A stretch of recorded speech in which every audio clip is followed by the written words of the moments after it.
The spotlight is shifting to a very small island in the Persian Gulf that could shape the future of the Iran war, and we're talking about Kharg Island.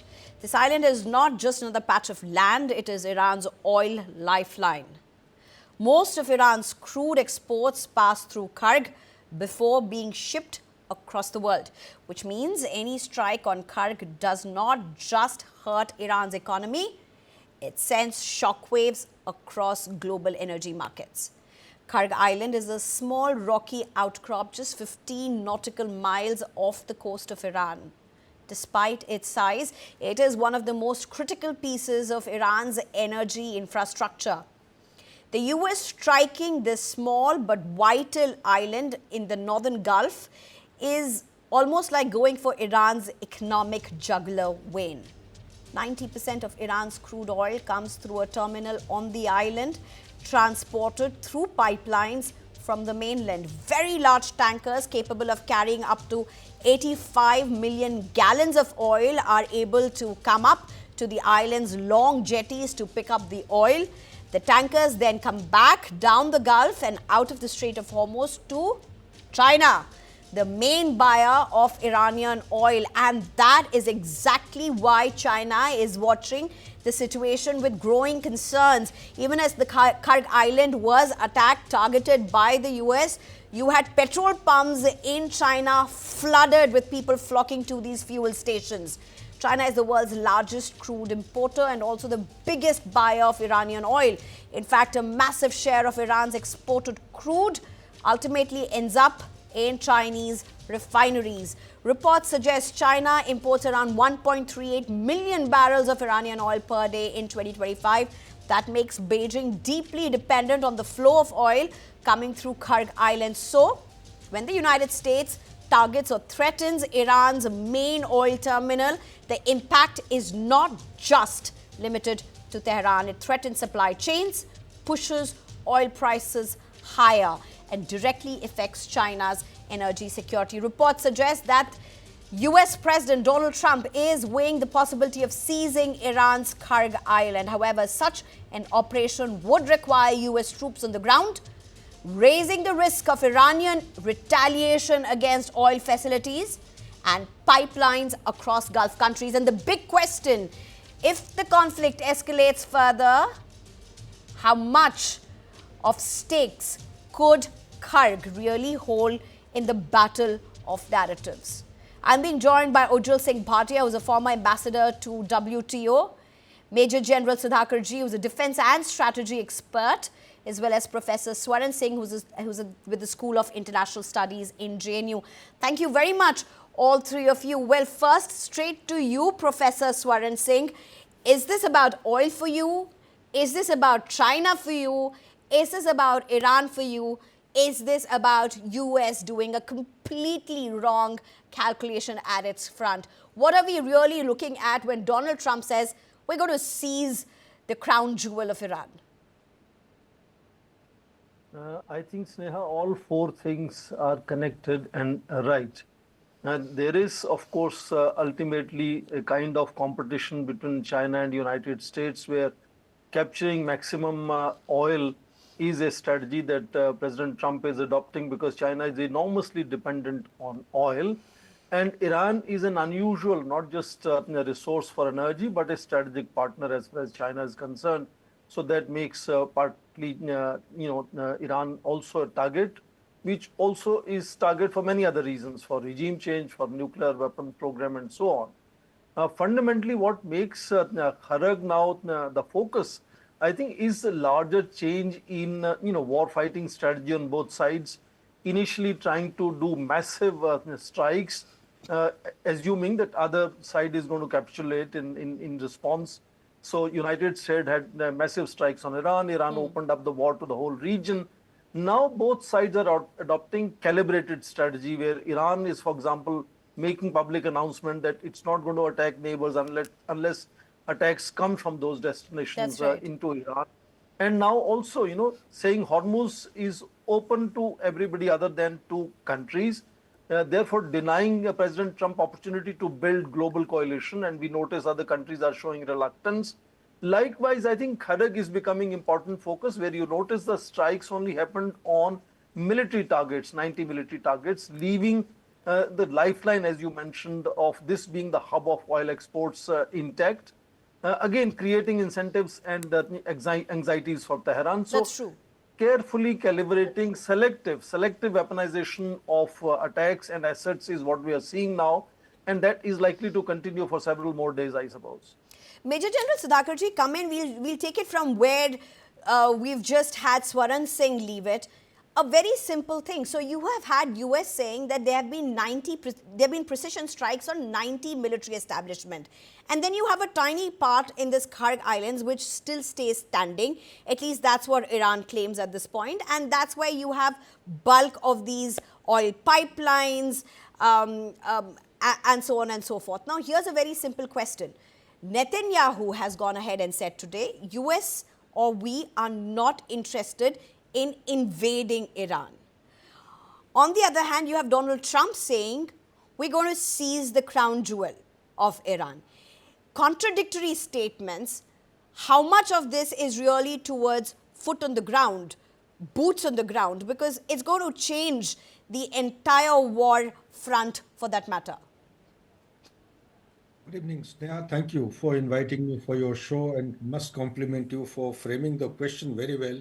It's been more than adequately researched, and you have put the finger on the major issue. The response I have for this question is, first and foremost thing, we have to understand the bigger picture. The bigger picture is not what we think it to be. The bigger picture is, for the first time, the national security strategy, which was oriented towards making China as number one enemy, has taken a sudden and a clean departure from that orientation, and appears to have given a free hand to China to do as you like for capture of Taiwan. Disregarding the TRA 1979, they may not have referred to the way I am expressing, but the expressions are indicative of that. But they have also indicated, you please reduce your dominance, do not continue with the activity across the Atlantic the way it is to happen.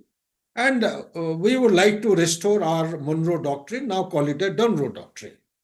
That is one. Second point that has happened is, Russia has been given a clear indication that the G8 status will be restored, number one. Number two, it will be brought back, reintegrated with the ecosystem of the geopolitics of the leading economies. Number three, the hidden agenda is to pull back Russia from the deep embrace with China. Okay, that is the second. The third point, which is actually silent, is what is happening on ground now. What is happening on ground?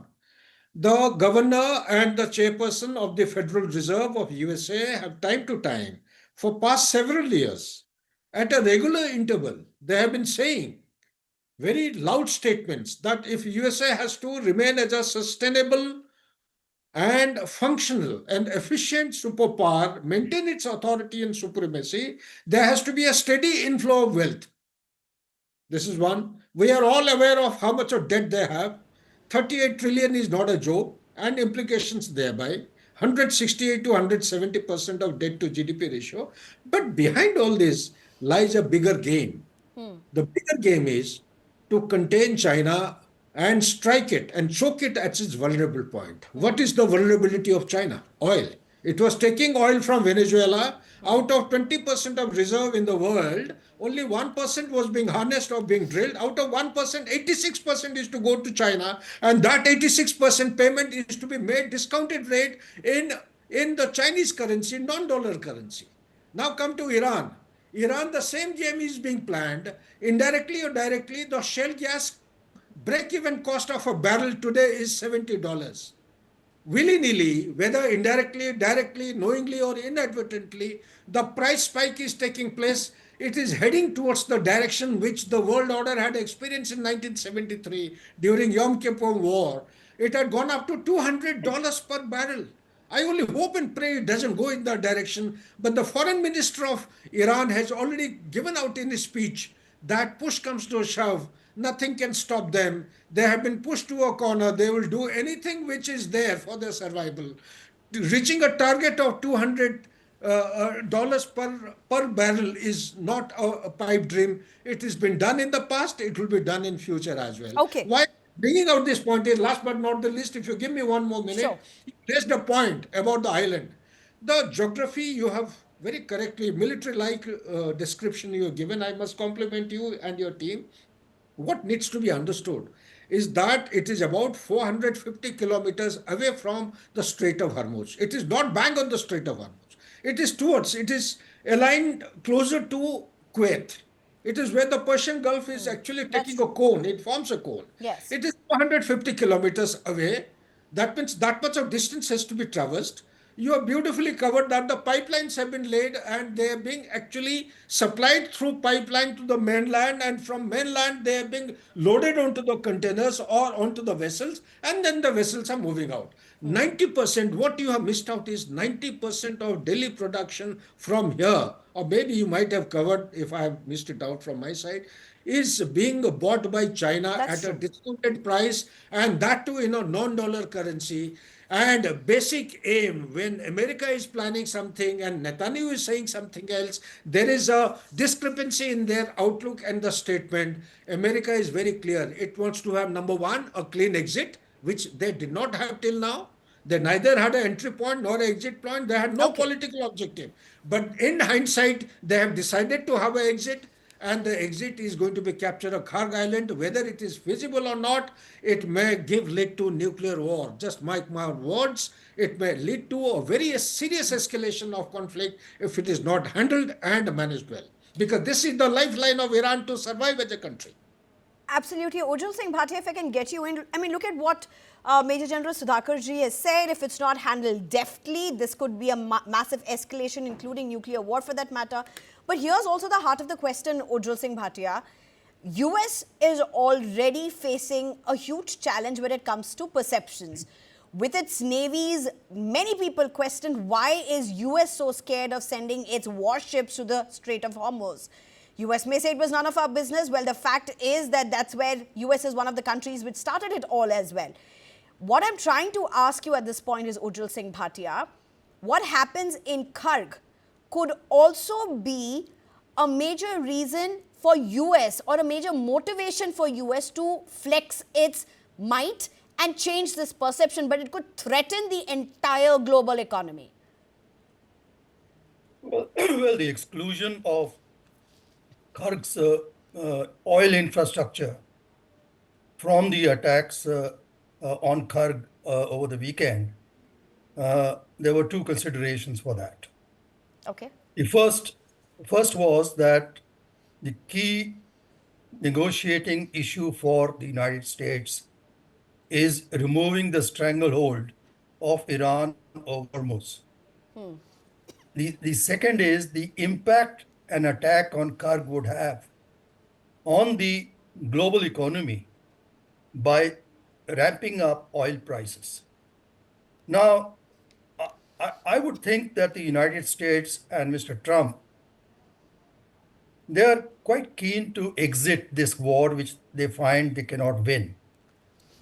But they can only get an off-ramp if the Hormuz stranglehold is removed. And therefore, the threatened attack on Kharg oil infrastructure is part of that, that arm twisting tactic. Let me also say that if there is such an attack, the implications for the world would be very, very serious. Because before the conflict started, And Ujjwal Singh Bhatia, sorry to interrupt you. When you say the consequences, often people talk about China alone, the kind of oil that is bought from these Kharg Islands, where is it exported to, who imports it. But it's not just about Russia, China, or Iran for that matter. The stakes are high for countries that don't even have trade dealings with Iran for that matter. Well, yes, exactly. I think let me stick to the region. The traffic which passes through Hormuz, something like 80 to 90% of the oil and gas flows to Asian ports. So I'm sorry, the implications for the blockage of Hormuz are inordinately borne by Asian countries like India. who are not at all involved in this war. And I think this is a very important issue. Now, going back to Iran, if God forbid the oil infrastructure of Kharg is attacked, this would imply that the stakes have risen enormously. Before the conflict started, Iran was negotiating to prevent the attack on Iran. Now that attack has taken place and its top leadership has been eliminated, the Iranians have no such compunctions of raising the ante themselves. Now, what could Iran do in that case? I think it would first of all attack with more energy the US bases in the Gulf. It would attack the oil infrastructure in the Gulf, including the Abqaiq facility of Saudis, which goes into the Red Sea. It could it could motivate the Houthis, who have been quiet for some time, to start their activities on the Red Sea side. So there is plenty that Iran could do. But I think the bottom line is this. Right. Mr. Trump needs an off-ramp. He needs an honorable exit. And as of now, that is not available. And I think, sir, we're short on time, but I think each of you would agree that bombing Kharg Islands may not really be the honorable solution that US is looking for. And I think the world would really find US quite isolated if that was supposed to have happened. Ujjwal Singh Bhatia, Major General Sudhakar Ji, as well as Professor Swaran Singh, thank you so much for joining us.